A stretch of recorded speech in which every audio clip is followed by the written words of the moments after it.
Once again, ladies and gentlemen, welcome to For Biz Talk, where we only talk to people that know what the hell they're talking about, because we don't waste your time or their time if they don't know what the hell they're talking about. But today, once again, we are honored to have a guest who is going to tell us about what it is that he knows a lot about. So, without further ado, I'm going to welcome Mr. Pat Tang. Mr. Pat, how you doing today, sir? I'm doing great, Darryl. I'm so excited to be here. Thank you for having me. Hell, I'm excited too, almost to the point where I'm almost willing to pay you. Cousin, bring up this website, man, so we can see. Ladies and gentlemen, Mr. Tang is with Western and Southern Life Insurance.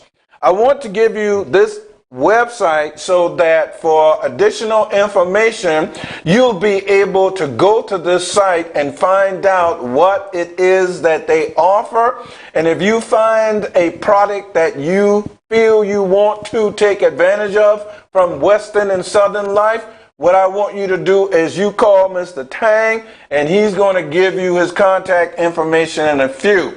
But as you can see, they have the products, the services that they offer. As you scroll down the page, you will be able to educate yourself in what it is that they provide and see if it is something that you want to take advantage of. All right, without further ado, cousin, bring us back up. Mr. T, tell us about you, sir. Who is Pat Tang? Yeah, so I think the biggest thing really about me is I'm newer to Charleston, moved here in January 2020 from Wilmington, Delaware. So spent a lot of time in Philly. Don't know if we've got a lot of Philly people watching, but I hope there is. Go Birds gang. But yeah, so I think really what inspires me to keep doing what I do is being a first generation Asian American. My mom immigrated to the U.S. from Taiwan, had me shortly after, never had a father figure in my life, and she really inspires me to be a better human and contribute and give back to our community any way possible. All right, well, Mr. Tang, I tell you, we all have a story of where we came from, but what is just as important is what we do on our journey through where we all eventually end up. So it's good that you recognize where your beginning point is, and now we're going to talk about your journey through life and how you are going to help and provide services to people. So now, tell us, what is it that you do? Well, before we do that, ladies and gentlemen, cousin, bring me up on a two-shot. I want to tell you a little background, how I met Mr. Tang. I was working with Ms. Plachette, and as you guys know, she does her youth entrepreneurship program. She was at Burke. Yep. And as usual, me and Cousin Ray was over there messing around, looking at the young girls and shooting some video. And of course, I went outside and I met Mr. Tang, and he came inside and talked about the products and services that they offer. And I said to him, look, would you be willing to come on my show and talk about what you guys do? Hey, without hesitation or mental reservation, Pat said, yeah, man, just get back in touch with me. So that's the side story as to how Mr. Pat Tang ended up. So tell us once again about the products and services that you guys offer. Yes, absolutely. That was a fantastic event by Plachette. And really, what really struck me was the emphasis on entrepreneurship, money, and I want to have inspiring conversations about money. I don't know if you've seen it, but it feels like a lot of it is taboo, right? A lot of people, parents don't talk to you about money, schools don't talk to you about money. So how can you have these conversations to understand, what should I be doing? How can I put myself in a better position? I think that's really the best thing that I can do with my services is have more of these conversations and get people engaged to basically get their financial life together. Right. Why do you think, and I know you are talking from your experience, as you have talked with people, why do you think that in some communities there's more conversation about money and the management of money, and in others there is less conversation? What has your experience and conversations with those communities tell you the reason for that? I'd like to say a big part of that really is parents not having these conversations with their children, keeping information like that close to the vest and guarded. So it just hasn't become normalized, if that makes sense. Yeah, yeah, it does. I mean, even the basics of opening up a checking account, open up a savings account. So as you work and make money, you can put money into these accounts for that rainy day. Right. And then as you get into your post-education, realizing that in a short while, 4 years, you're going to be out into the workforce. Now, at that point, you need to become smarter in investing into stocks and bonds and munis and whatever else. So as we get to that point, how and what is it that you tell people to begin the process of them taking advantage of investing? Yeah, so you can't teach what you don't know. Right. So that's why I decided to go into financial services, learn as much as I can, and share this wisdom with other people. Really, when I work with clients, it's about improving your relationship with money, regardless of where you start. Sometimes for some people, it's starting, hey, let me just look at my habits. Where do I like to spend? Where do I like to save? What are my goals? First of all, we have to have tangible goals to figure out where are we trying to go in the first place. Okay. And from there, we start looking at, all right, how do we give these dollars a purpose? What is their job? How will this money work for me instead of me working for money? Okay. Now, where would you recommend an individual begin the process of, say, learning about money, calling Pat Tang and say, hey, I want to learn about investing? Where would you recommend they begin that? Elementary school, middle school, high school, college? Just where would you recommend? I would say probably high school or college. There are more and more schools adopting, financial 101 classes. And you hear a lot of people saying, yeah, I wish people would have taught me this in high school or college. So I think high school is a really great place to start, because I think more and more people aren't going to higher education. People are saying you don't need a degree necessarily to be successful. Okay. So now let's talk about, where would you want someone to start? If someone called you up and said, hey, Pat, I've got $5 or $10 and I'd like to start the process of savings, what kind of account would you recommend for them to start with? It really depends where you are in life. I liken to what I do as sort of like a doctor. Okay. You got to do the diagnosis, understand the symptoms, so you can properly prescribe the accurate treatment moving forward. Okay. I will say for a lot of people, maybe a first place to start would be looking at opening a Roth IRA maybe. Okay. We all have unique positions in life. We're all, living different stories, paving our paths. So, we don't start at the same place. We don't end at the same place. Okay. Now, for those like myself who don't know what the hell a Roth IRA is, let's back up and let's start with, what is IRA? And then what are the types of IRA? I know you distinguish one with Roth, but there are others. So let's begin the process of, what is an IRA? What are two types of IRA? And why would you recommend Roth as opposed to another? Yeah, so an IRA is simply a individual retirement account. It's money that you're setting aside for your own future. And there's really two different types. There's traditional, which you can associate with pre-taxed money that hasn't been taxed yet. And then there is the Roth, or you can associate with post-tax money. Depending which types of accounts you have is going to determine how that money is taxed when you go to take it out when you retire after age 59 and a half.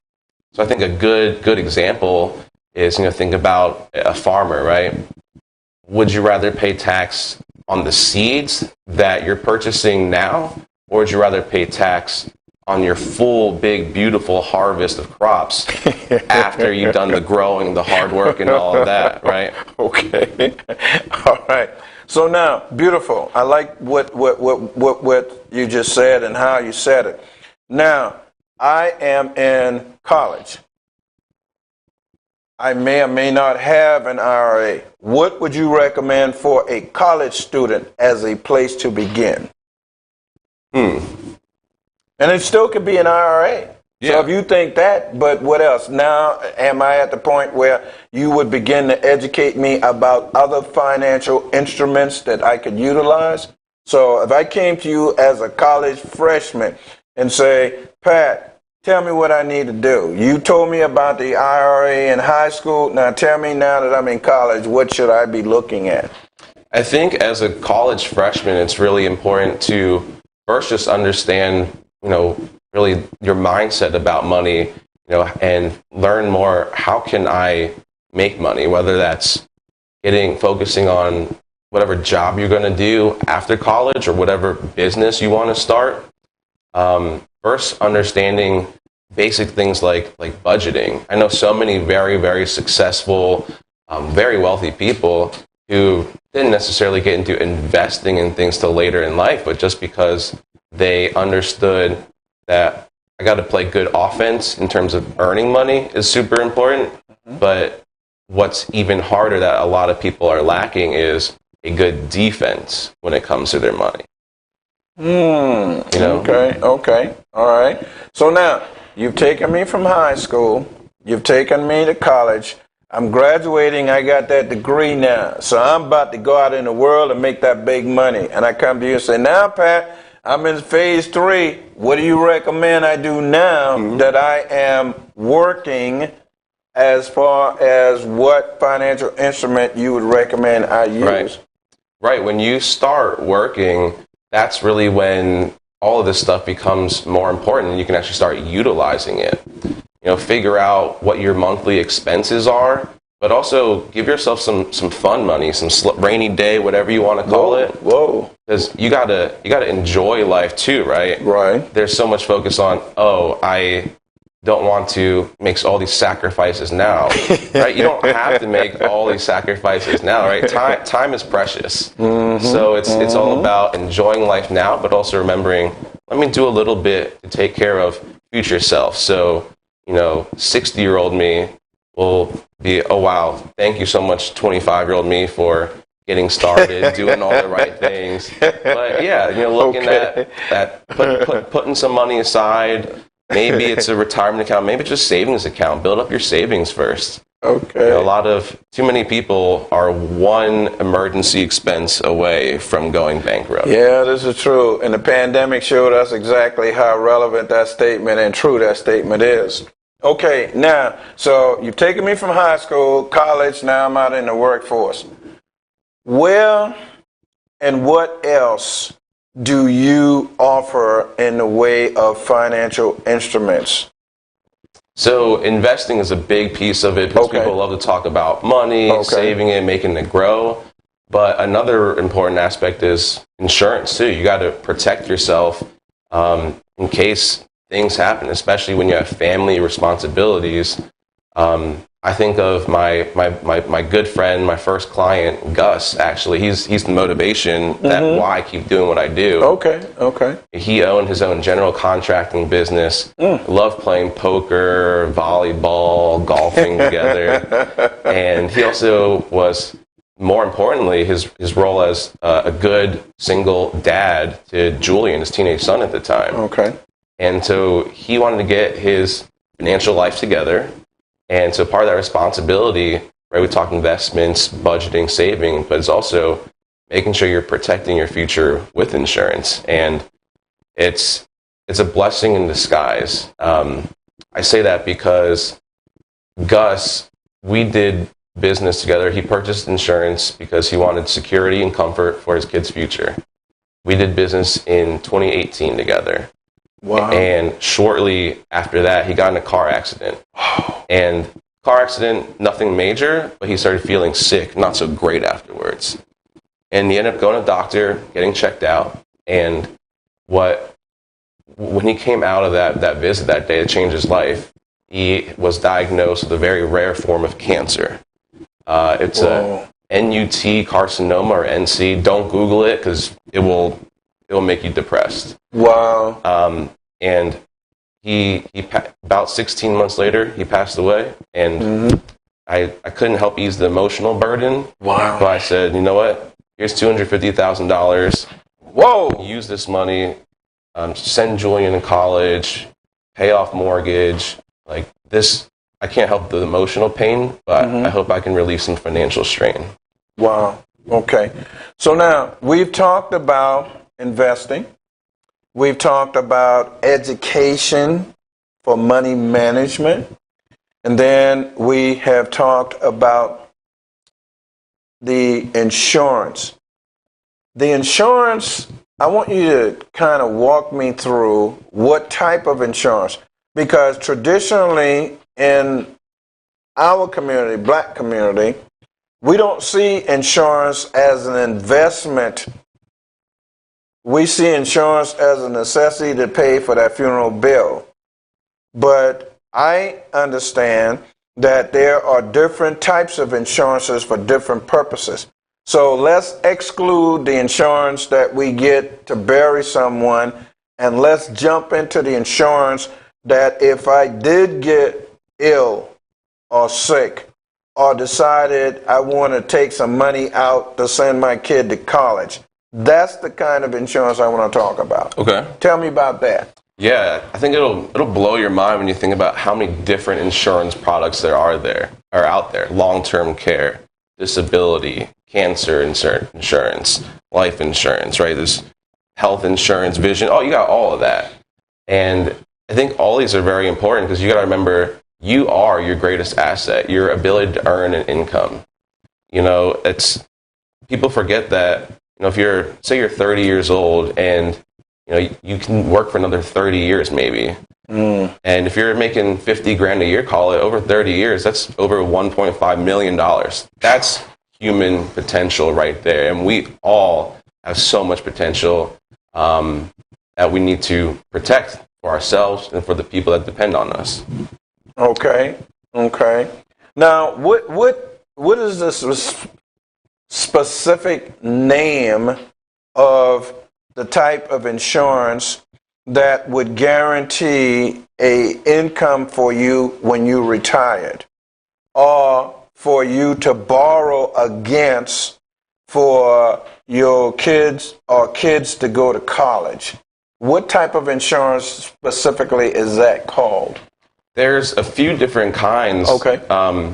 One that's very popular right now is called an indexed universal life insurance. It's sort of, you call it the rich person's IRA, because it's another vehicle for you to basically put aside money that you can have access to, and it's not tied up till retirement. I say that, but also, whatever products are very niche and specific to each individual person. What might work for one person might not work for you. So, take everything that financial professionals say with a grain of salt. But index universal life insurance could be good for a lot of people. And as far as insurance products, I also think of annuities. Technically, they are an insurance product. Most people don't know a whole lot about annuities, but they're the kind of thing that can guarantee you income for the rest of your life. Yeah, so especially if you're in that pre-retirement phase, starting at age 45 to even 80 years old, depending where you are financially, that could be an essential part of your portfolio. I've always seen that the happiest retirees are the ones with guaranteed income, right? That could be things like a pension, your Social Security, that's guaranteed. Annuity is a way to create another stream for yourself. Okay, so we've got a pocket of three things right here that you have mentioned of the multitude of possibilities. As you talked about starting the IRA, and as you talked about investing, as you now talking about insurance, what is the least amount that you could start off with an index insurance? Mm-hmm. What would be the least amount monthly would you recommend someone start with? $100, $200? I mean, I'm sure it depends on what is now your disposable income ability. Right. But what would you typically recommend?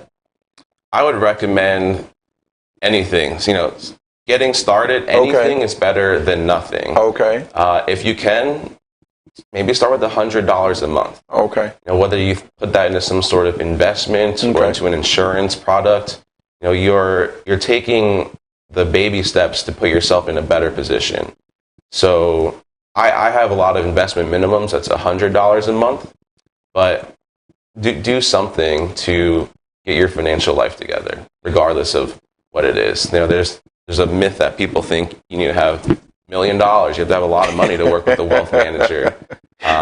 Some firms that could be. Every advisor is different. Right. But I just really want to encourage people to be proactive, get started as early as possible with whatever budget you can.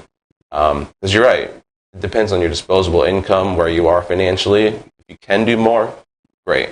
But get started. That's the big thing. Wow. Okay, there's a lot more that we could ask Pat that he could talk about, so I'm going to begin to wind down this process. Tell us, what are the products that you specialize in? What are those products? Only insurance, annuities, IRAs, what else? Yeah, I can do all of it. I really enjoy educating people about annuities because they are lesser known. Okay.